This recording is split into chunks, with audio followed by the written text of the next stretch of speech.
All right, it's Daily Telegraph NRL podcast time. And then there were two. Fatima, Paul Crawley. Hello. Did we get the grand final we wanted? Panthers-Broncos? Two best teams. We finished up with the four best teams in the prelim finals, and the Broncos and Panthers just showed us how far ahead of the pack they are. It should be one of the great grand finals, I think. They say styles make fights. Well, we've got this Penrith machine up against the flair and skill and speed and power of the Broncos, and can they stop Penrith? I don't know if they can, but they're the best chance to do it. We probably didn't get the fairy tale grand final. I feel like I was really hoping the Warriors would be at least a bit more competitive. It would have been brilliant to see them in a grand final, but like Crawl said, Broncos and Penrith have been the two best teams all year. What I'm looking forward to the most is, yes, they're two really well-coached footy teams, but they're two young, confident, arrogant, can we say that? Lots of swagger footy teams, and I'm just really looking forward to that youth and all the exuberance that comes with youth on display in the biggest game of the year. I reckon it's going to be fun. It was interesting to see what Craig Bellamy said in the post-match, where he said, look, I don't think we played too badly in that first half. They tested Penrith. They went wide a couple of times.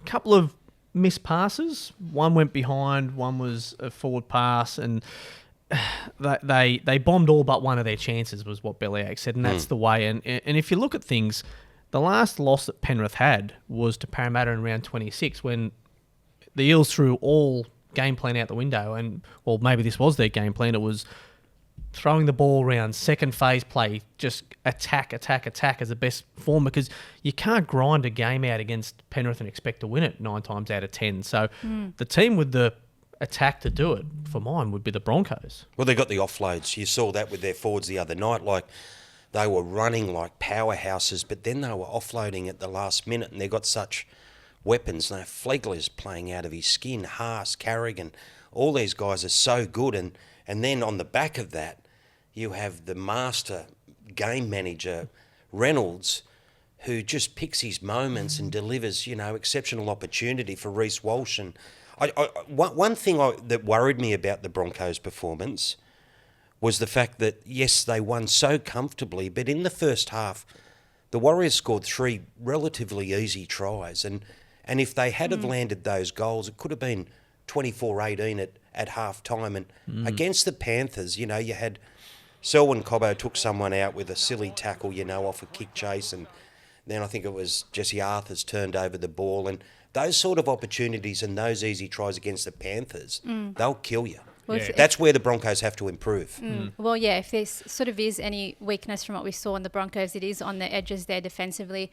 I mean, you're going to have Sunia Turuva, Stephen Crichton, and Bryden To'o, who scored 3 tries on the weekend, unstoppable.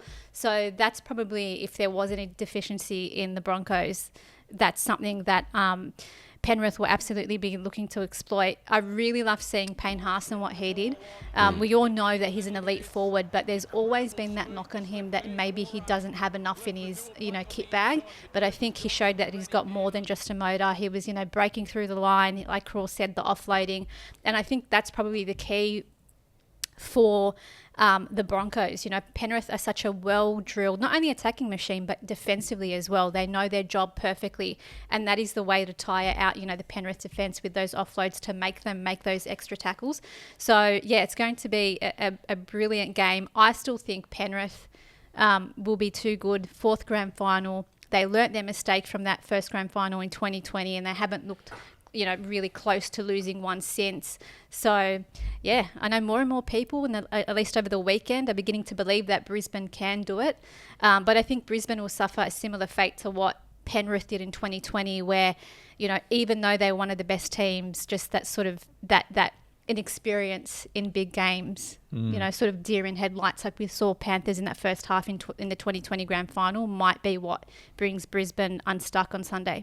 But in saying that, you've got someone like Reynolds there, Crawls, who faced Nathan Cleary and the Panthers in the grand final 2 years ago, who can bring that expertise to big game expertise to the Broncos. They've got plenty of origin experience with Haas and Flegler and Carrigan and the guys that have been there and done that. So he's obviously he's obviously the key to all this, isn't he, Adam Reynolds? Because you saw, I was alluding to before with what Craig Bellamy said, they created a couple of chances and they bombed them, but Adam Reynolds is so good at identifying weaknesses and opportunities, and if they get that chance, if they get on a roll, Brisbane, when they're in a mood like they were the other night, because at 4-0 and then back 8-6 to the Warriors, and then Brisbane just went bang, bang, bang, didn't they? They just hit him quick, hit him hard, and poor Warriors were just left scrambling at one point, I thought. Oh, Reynolds is, we've said it all year, he's in the best form of his life. But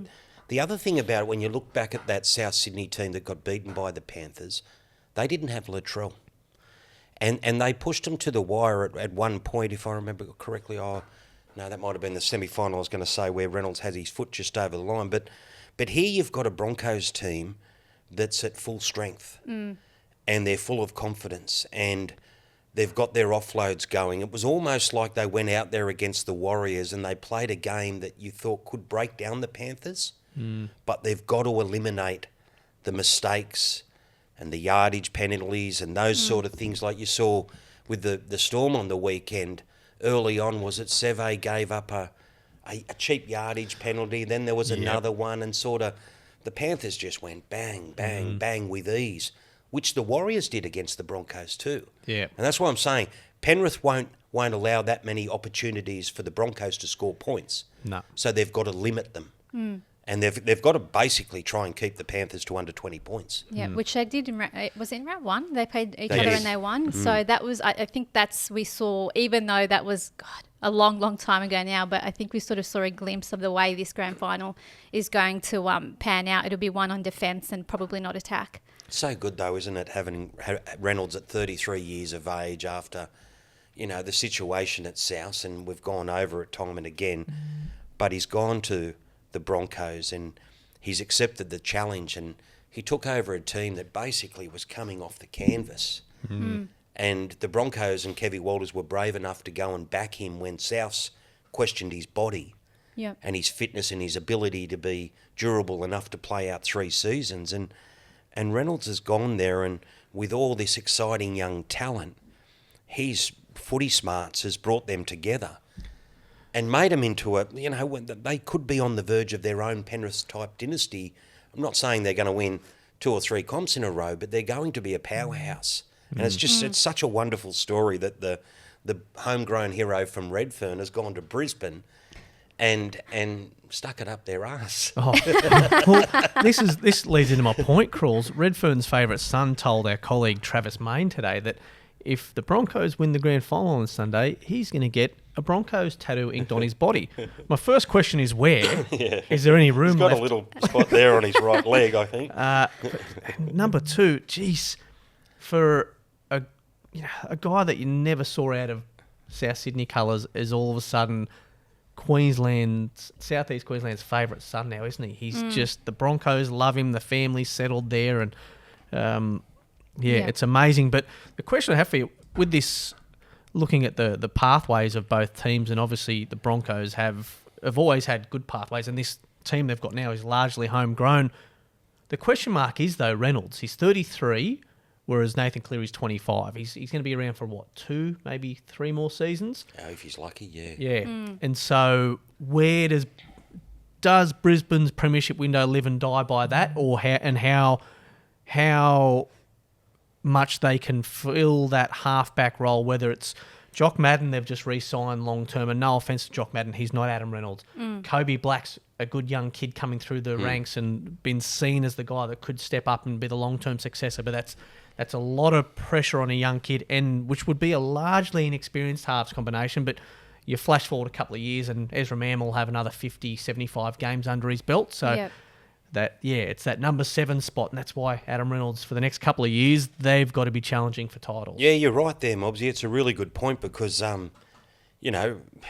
playmakers like Reynolds don't come along every day, and we're going to be faced in a situation in a couple of years' time where Reynolds will probably he's got next year to go, and he'll probably get a 2025 season, and after that it's a question mark.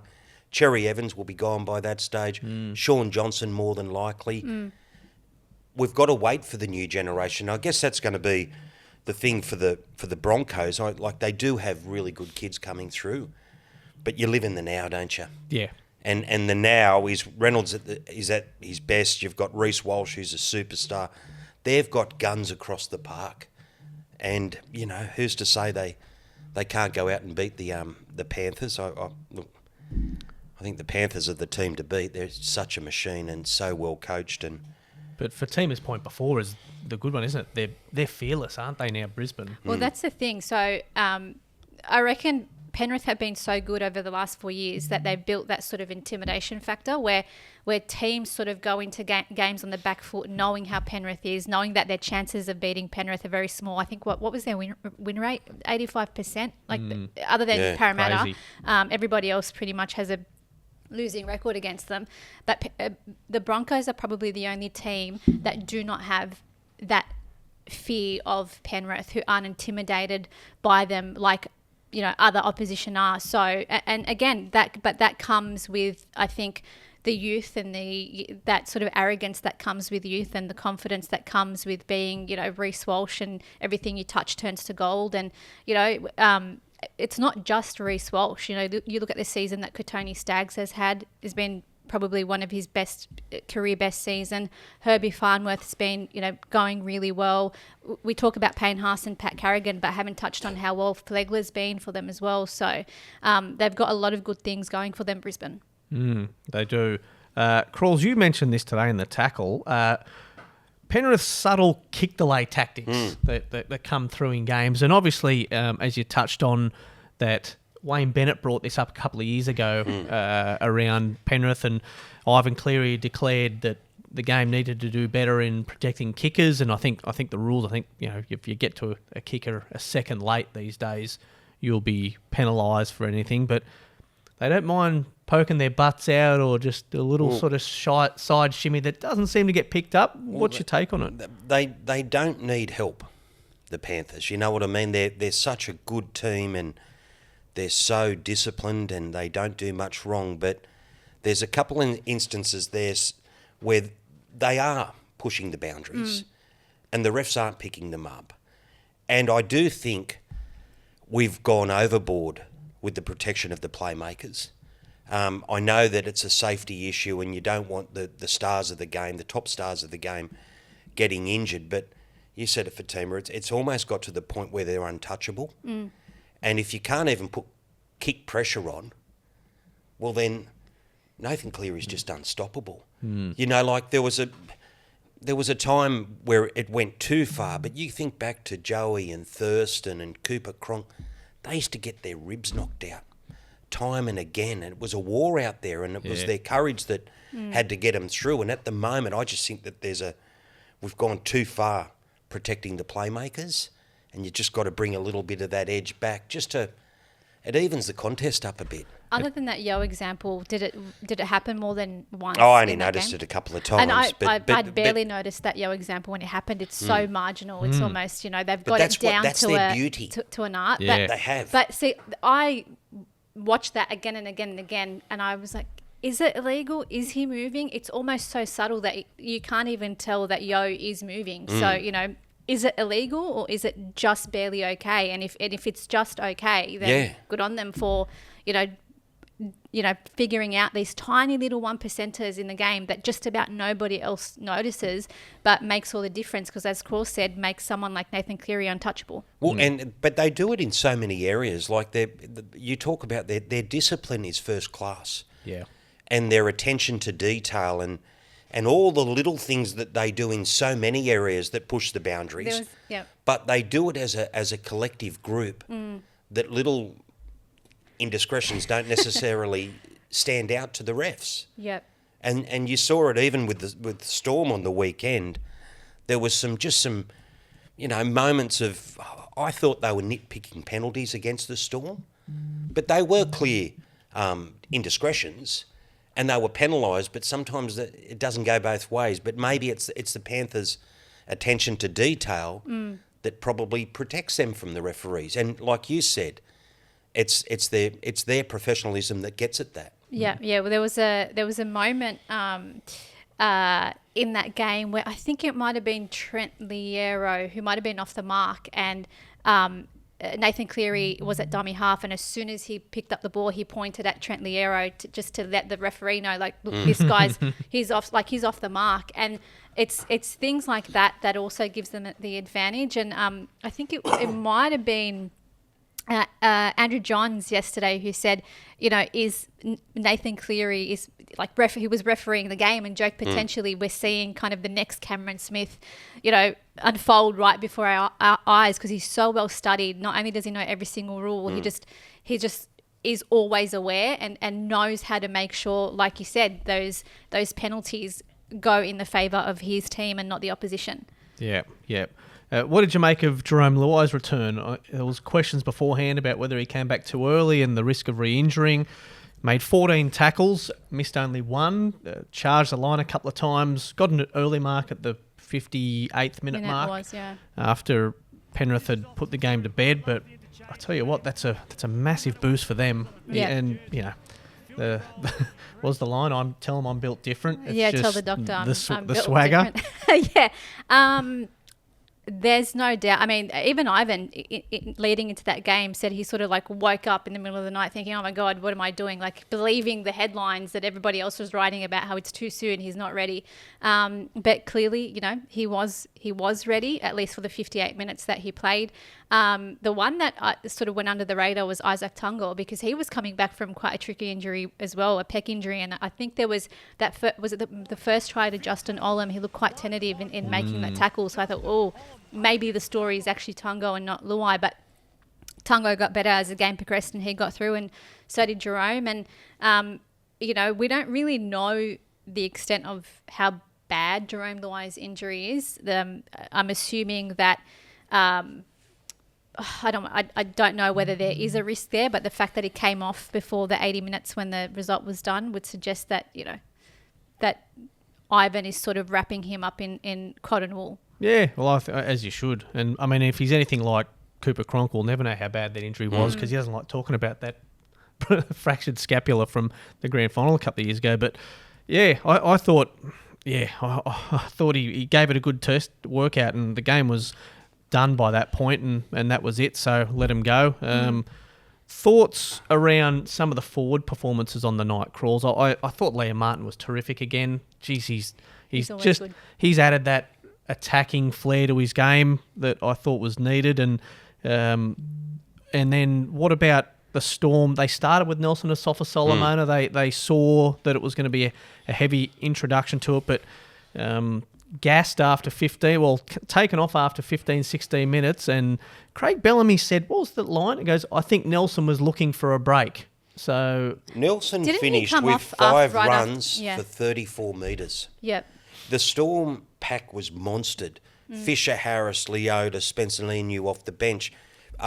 Isaiah Yeo ran like 167 metres or something like that. As Matty John said, he was probably the best player on the field.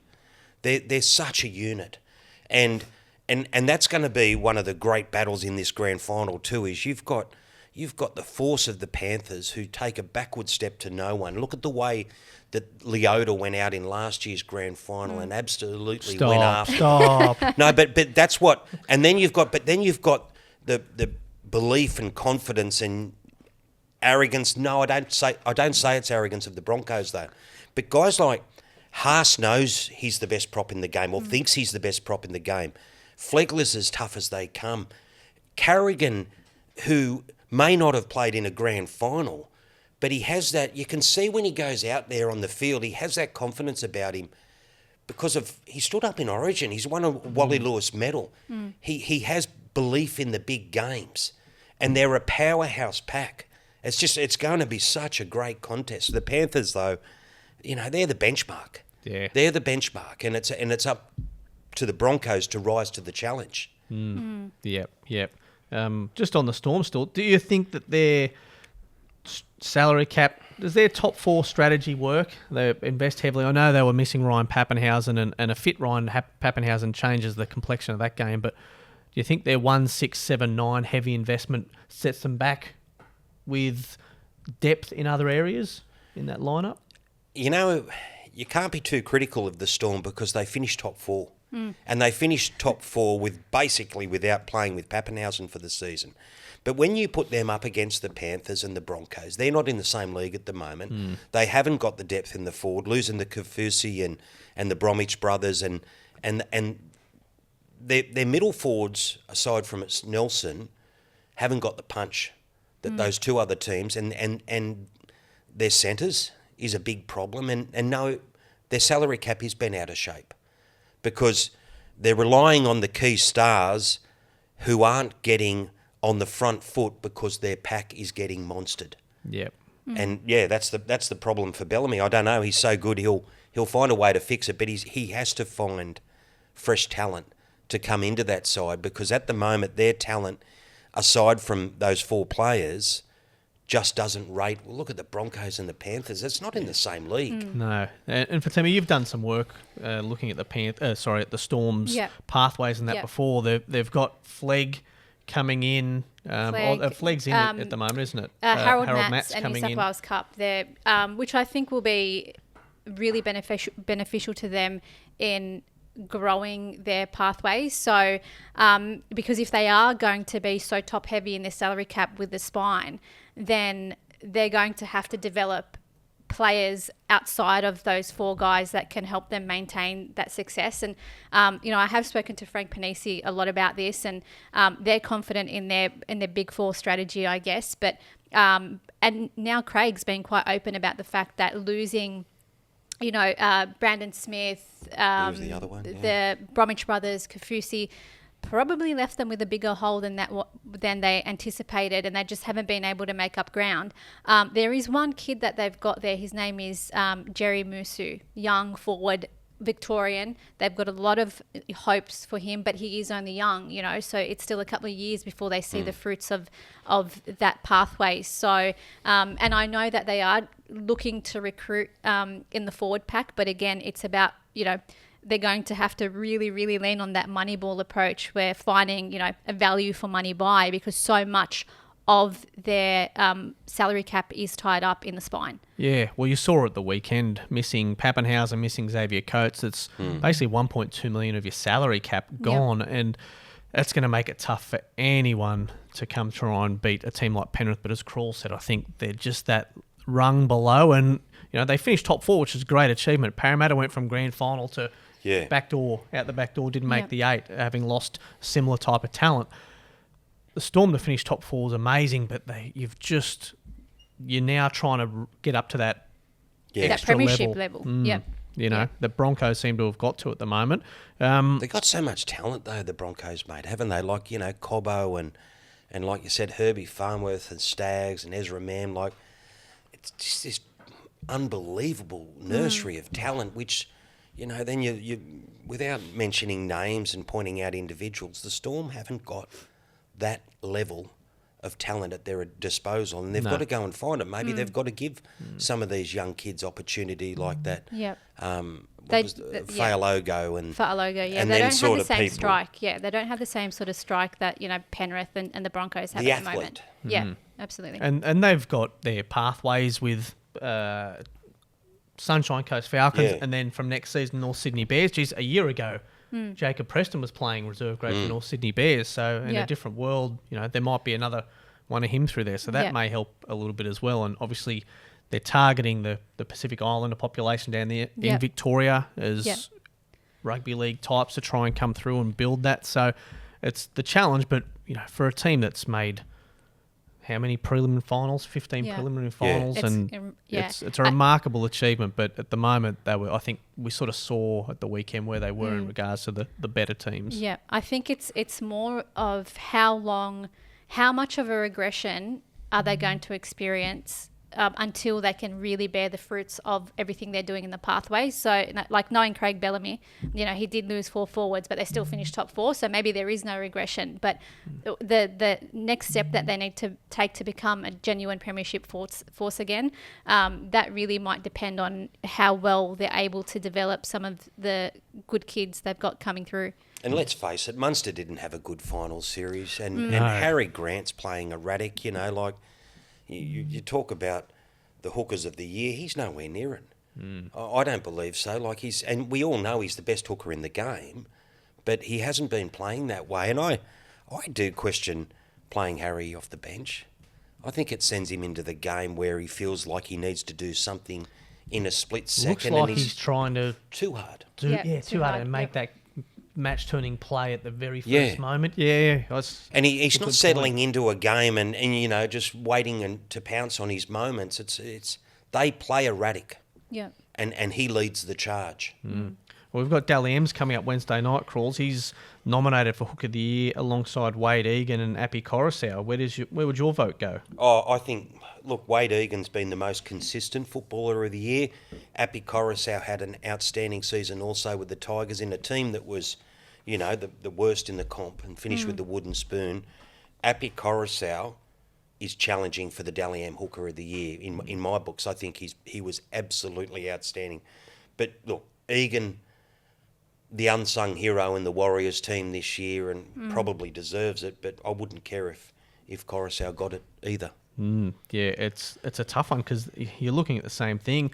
Your Cameron Munster call as well. The 5'8" of the year nominees, Ezra Mam, Cameron Munster, Cody Walker on the shape of the season, because he's had some great games, Cameron Munster, but he hasn't had the season of excellence that we've normally seen from him. Cody Walker had a good patch, and then the finish to the year probably wasn't great. Ezra Mam, is he at that level? His performance week in, week out? Was he the guy? Towards the end of the season, absolutely. He'd be my pick, the way he's sort of developed, and he's of the other two contenders, he's probably the one that's been the most consistent, and he's because of how good Adam Reynolds is, and because of how much of the limelight Reece Walsh has rightly sort of stolen this year. We haven't, we don't talk about Ezra Mann probably in the way that he deserves to be spoken about. Great. He's so much fun to watch. Those flick passes this year have been fantastic, and I think Brisbane have been waiting for someone like him to come through, and they've had those bad couple of years, but you look at there now. Have Selwyn Cobbo nominated for Winger of the Year, Katoni Staggs Centre of the Year, Prop of the Year. Obviously, Payne Haas is in that list. So Pat Carrigan Lock of the Year, Reynolds Captain of the Year. It's amazing that the turnaround from where they were, and obviously Coach of the Year with Kevy. So I think Kevy's the Coach of the Year. I really do. Like, even before he got to the grand final, it's a huge ask coaching the Broncos. Like, it's, in my opinion, the highest pressured job in NRL coaching, because they're the biggest club in the game. They have the most attention because of that. Webster did an outstanding job with the Warriors, and he took them from where they were last year to top 4, and I didn't think it was possible. And he did it from a pure coaching perspective. He did an unbelievable job. And if he gets the award, well done to him. I just think that the pressure of coaching the Broncos is very different to the pressure that goes with coaching the Warriors. Yeah. And for that reason, Kevy came into this season, honest to God, if he didn't get the Broncos firing after last year's back-end collapse, he would have been gone. He would have been toast. And he's done such an amazing job to rebuild that club. I just think he warrants the award. Any job where you have Peter Bedell calling you every day. Every day. They turn up in their droves at their training sessions, Mobbsy. I should know. Any job that has Peter Bedell calling you daily is a tough gig. And anything with Pete calling you, you never know what he's going to say on the other end. You never know what's coming. It's such a great story too. Even with Billy Walters at the start of the year, we all thought that Billy Walters was there because of his old man, and he was the weak link in this superstar spine. And could they become a premiership force with kind of like a makeshift hooker? I didn't think they could. And I thought that they'd, I actually thought at one point they'd made a mistake when they had Cobbo there and they had Herbie Farnworth. Did they really need to go and recruit someone like Reece Walsh? How stupid am I? Because seriously, at the start of the year, you thought to yourself, well, Herbie wanted to play fullback. Yep. Selwyn wanted to play fullback. How are you going to fit all these guns in the team? Meanwhile, you're playing with a makeshift hooker. Yeah. Why wouldn't you go and recruit a top-notch hooker? How good was Billy Walters on the weekend? Yeah. Especially his start to the game. Yeah. Well, I guess Penrith, and this is no sort of disrespect to Mitch Kenny or anything like that, but Penrith faced a similar situation where they lost Api Coruscant, and people were talking about, especially at the start of the year, how much they'd lost from, not having Api Coruscant there. But, these two sides that have a really good spine, but, probably the unsung hero in both of the spines are the hookers. They're the ones playing in the grand final. And it's taken a bit of the season for Mitch Kenny to get to where he is, because he hasn't been an 80-minute NRL hooker. Yes, he's been there for a few seasons, but he's been off the bench. And as fit as you are in training, everything else, if you're only playing 25 minutes a game in the lead up to taking a full-time gig, it's going to take you a little bit more to find your rhythm, but he's done amazingly well, so it's going to be interesting to see who wins that battle. But I love, it comes down to coaching with Billy Walters. For he's been around a couple of clubs, and he's been in a few different roles, and his dad put him in hooker and said, this is what we're doing, this is what we need from you, and he's produced. And not only that, I'm not even going to dare to say that he just sits there at dummy half and feeds those guys. You saw what he did at the weekend. On the weekend, he was running at will. He was he was backing himself at every opportunity, and that's, you talk about coaching. A coach's job is to bring out the best in the talent that's available to him. And Billy Walters is clearly playing with great belief in himself. But the other person it's also the way that Kevy, he was criticised by even two of his own players last year in Selwyn Cobbo and Tyson Gamble when he was on the outer, saying, Adam Reynolds is the coach there. Kevy has allowed Adam Reynolds to take on that senior role, and you can clearly see how much these young players respect Reynolds. And that's the thing that they didn't have when Seibold was there. They didn't have that leader in the side, whereas now Reynolds is like the old man as he walks around, and he takes these players under his wing, and you can see his humility and his just what a wonderful leader he is by the way that these players are drawn to him. Yeah. And he's made them the complete football side. Yeah. Without him, they wouldn't be where they are. No, you're right. Kevy's given him that freedom too. Yeah. Righto. Well, I've got to get a tip from you. Dally M Player of the Year. So the leaderboard after round 12, when voting went behind closed doors, Payne Haas was your leader at 30 points. Nathan Cleary, 27. Obviously missed a lot of games. Harry Grant, Nico Hines, 25.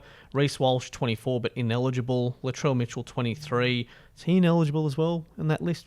Who was that? Latrell with his suspensions, or is he? I think injury might be too far back anyway. Yeah. And then 22, Ben Hunt, Cody Walker, Dylan Edwards, Sean Johnson, and then 21 or worse the rest. Payne Haas at 30 points, round 12.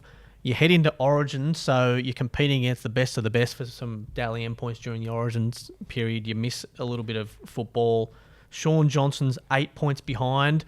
You get maximum six for, your votes on a game.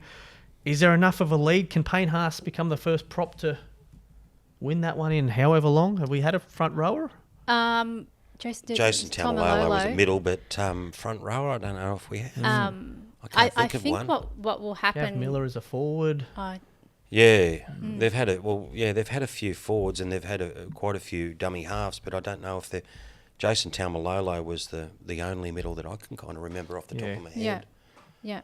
I think, he's there. Carrigan missed a few games. He would have been thereabouts. The problem is you got all these different players taking points off, like Walsh. The fact that Walsh is ineligible because of that 3-match suspension. And still accrues points. Yeah, and he's been such a standout. I think that Ponga's run towards the finals, he literally would have got at least 8 man of the matches, I'd say. Standout man of the match. So he'll charge home up that leaderboard. But I do think I would be shocked if Johnson didn't win it. Well, he's on 6 points at the moment, Ponga, after round 12. Yeah. So if you've got 8, all right, let's give him 8. 6 is 48 points, 54 points. Can he get there? It's a big start to give. He'd have to be Chautauqua to get there. Yeah, I think Payne might experience sort of what Cleary did, was it in 2020 or 2021, where everybody else around him was sort of stealing points off him. It was incredible. That was the year Jack Whiten won. Yeah. Shocked the world. Oh. Shocked the world, yeah. Maybe not So the I think world, it might yeah. be something similar to Payne. Sean Johnson probably picked up a lot of points towards the end of the back season. So if And I missed was, a few games too. yeah. Nathan's got to win a Dally M at some point. Not throwing a, by no means throwing a charity Dally M his way, but at the level at which he dominates, he's got to win a Dally M. Everything's, if it's not injury or whatever else. I think He he's missed got a his few. game. Yeah, he's got his game to a point now where if Penrith win and even the guys around him have absolute blinders of a game, his game is still just a little bit above everybody else, that he, the likelihood now that his teammates are going to take more points off him like we saw in previous seasons. But how many probably weeks did he less miss likely to also happen. with the hamstring injury coming Yeah, out of Origin? Probably he did. 6 or so. That's going to cost him. That's gonna cost him. That's the thing. Without that, he probably would be up there. He would be up there because his form every game he plays is incredible. But Yeah. that's the thing, to win a Dally M, you've got to be on the field. So give us a tip. I reckon Sean Johnson. Johnson for sure, I'd say. Oh, I'm going Haas. I want to see him I get hope so. there. Yeah, I reckon he'd be a deserving winner. I think my maths might be wrong. I don't know if he's. It's. I was like, looking I'm over his glad shoulder. you were 6 doing point thing, that. I can't understand it. It's hard now. Now, when it was 3 points before, and Buzz does this on the other podcast, asks me maths questions every week, and it just questions without notice, which really deserves a calculator answer. So I don't know how to figure out with just the 3. But interesting to see where that goes Wednesday night. We'll have the grand final teams in town from then, and then it's all systems go for Sunday. So we'll, I won't ask you for your. Oh, I will actually. Grand final tips. Panthers. Penrith. Yeah, I think Yeah. so too. I think Yeah. so too. But it'll be a cracking game. I'm very much looking forward to it. Yep. Great anticipation. Who's your Clive Churchill medalist? Is that too early? No, I'm going Oh. Cleary after what I just said. So, Yeah. Okay. Yeah. I'm going Liam Martin. Oh, yeah. Good call. Okay. Cleary. Yeah. All right. Now Kevy can go and, not that anyone cares what we think, can go post these quotes on his dressing room door and You go back, and Fatima mentioned it at the start. It's you at this point in time, you kind of do have a feeling the Broncos, you need to lose one to win one. But maybe it's not going to work out that way. They're a brilliant team, but how can you go against the Panthers? They're a bloody machine. yeah. Yep. Yep. 100%. Righto. All right, guys. Thanks for stopping by. We'll do this again Thursday and keep kicking on as the season goes into hibernation.